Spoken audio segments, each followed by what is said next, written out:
Est-ce que vous avez été surpris que le feu ait... Non pas qu'il y ait eu un feu, mais qu'il se soit propagé, qu'il ait pris cette ampleur aussi rapidement? Tout à fait. Incompréhensible. Incompréhensible. Je suis stupéfait. C'est du très vieux chêne.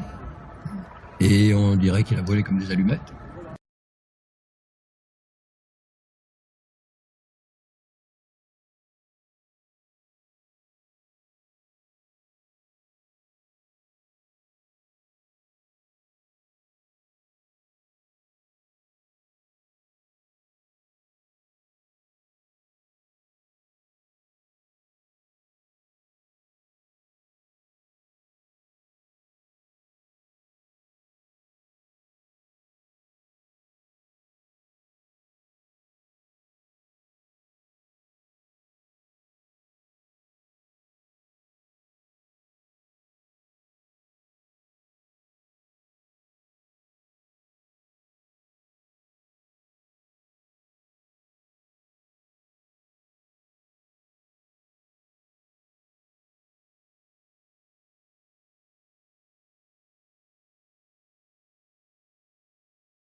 Vous inscrivez en faux. Vous dites ce type de bois ne brûle pas comme ça. Ah non. Vous savez, du chêne qui a 800 ans, c'est très dur.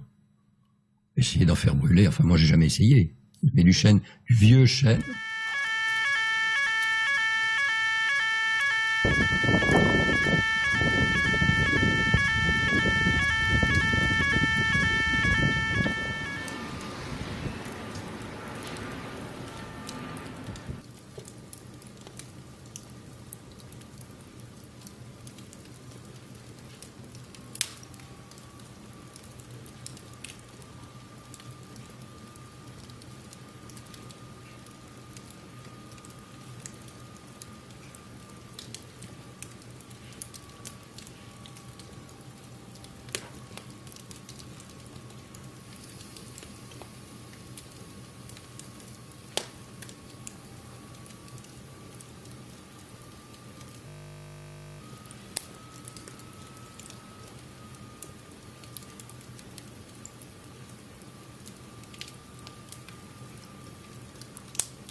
Vous vous inscrivez en faux. Vous dites ce type de bois ne brûle pas comme ça. Ah, non. Vous savez, du chêne qui a 800 ans, c'est très dur.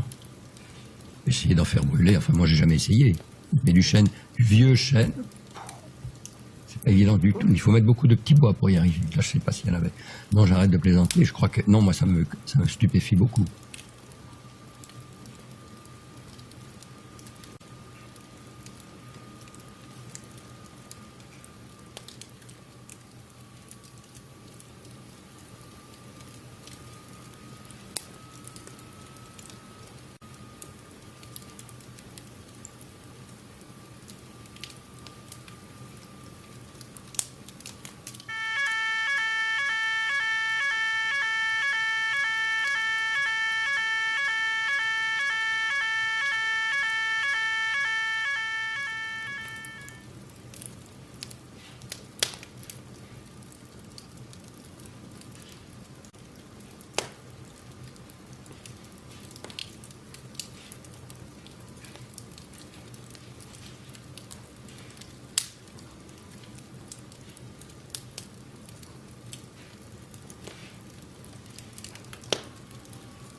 Et où vous mène cette réflexion? À quelle hypothèse elle vous amène? Je vois pas d'hypothèse que je puisse dire. Quelle hypothèse on pourrait dire? Que ça a été vite. Qu'on aurait pu faire autre chose. Qu'on aurait pu faire autre chose. Que ça n'aille pas aussi vite. Moi, je me perds en conjecture. savez, on a fait à Notre-Dame, juste avant que je prenne ma retraite, c'est-à-dire dans les années 2010, on a remis à plat toute l'installation électrique de Notre-Dame. Donc il n'y a pas de possibilité de court-circuit.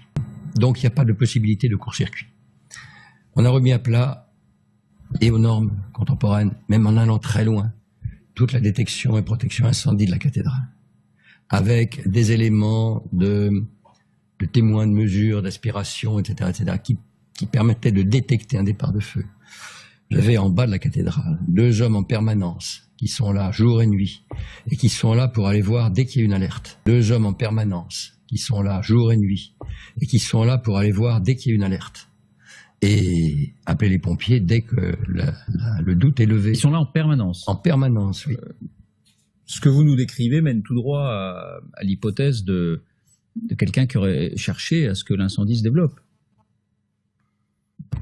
Je regarderais bien de faire la moindre hypothèse. Bah, c'est très délicat et dans l'état actuel des choses, on verra plus en détail tout à l'heure oui. Ce qu'il en est du sentiment de la justice et de l'ouverture de cette enquête. Pour l'instant, cette hypothèse n'est absolument pas privilégiée. Alors, dans l'ordre, Franck et puis Juliette. Pardon, juste un mot, l'hypothèse des 2 départs de feu, elle tient ou elle tient pas? Vous l'avez entendu? Les 2 départs de feu. Parlé par mon confrère Philippe Villeneuve, qui est l'architecte en chef des monuments historiques, qui m'a donné son accord pour que je participe ici ce soir. Il m'a dit avoir connu un seul départ de feu, dans la noue, c'est-à-dire la partie de toiture qui rencontre le transept. Il me dit uniquement ça. Et il ajoute, il n'y avait pas de chantier à cet endroit-là. Il n'y avait pas de chantier à cet endroit-là. Chantier. C'est-à-dire, celui qui vous a succédé vous a dit, le départ de feu a eu lieu à un endroit où il n'y avait pas de travaux. Voilà. Il n'y avait pas de chantier. Bon, c'est un autre élément, évidemment,